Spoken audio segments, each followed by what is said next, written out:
जन्माष्टमी की हार्दिक शुभकामनाएं। भगवान श्री कृष्ण की जन्म कथा। द्वापर युग की बात है।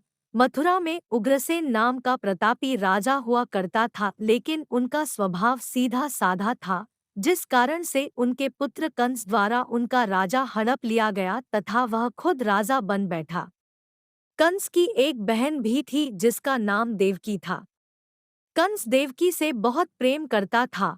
बाद में चलकर देवकी की शादी वसुदेव से हुई। स्कंद पुराण के अनुसार जब कंस बहन की विदाई के लिए जा रहा था, तभी आसमान से आकाशवाणी हुई है, कंस जिस बहन को तू इतना प्रेम से विदा कर रहा है, उसी बहन का 8वां पुत्र तेरा सहार करेगा। यह सुनकर कंस बहुत क्रोधित हो गया और वसुदेव तथा देवकी को मारने के लिए उतारू हो गया।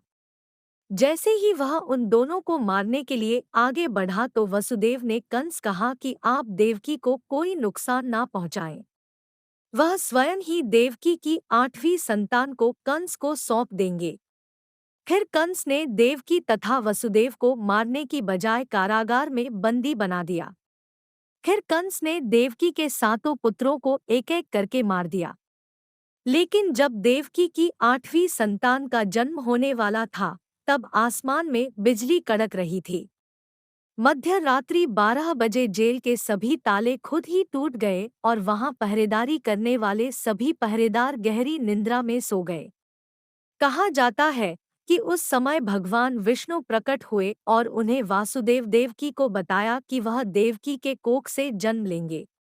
और श्री हरि ने कहा कि वह उन्हें यानी उनके अवतार को गोकुल में नंद बाबा के पास छोड़ आए और उनके घर जन्मी कन्या को मथुरा लाकर कंस को सौंप दें।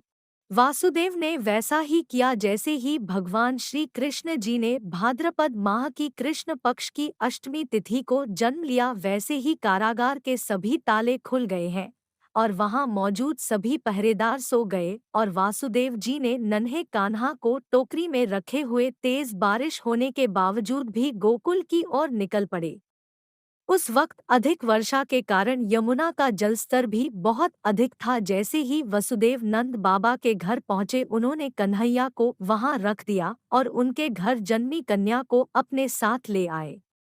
जैसे ही कंस को यह सूचना मिली कि देवकी का 8वें पुत्र ने जन्म लिया है, तो वह उसे मारने के लिए कारागार में आया और जैसे ही कंस ने कन्या को मारने का प्रयत्न किया तो कन्या ने माया का रूप लिया और कहा, मुझे मारने से तेरा क्या होगा, तेरा काल पहले ही इस धरती पर अवतरित हो चुका है।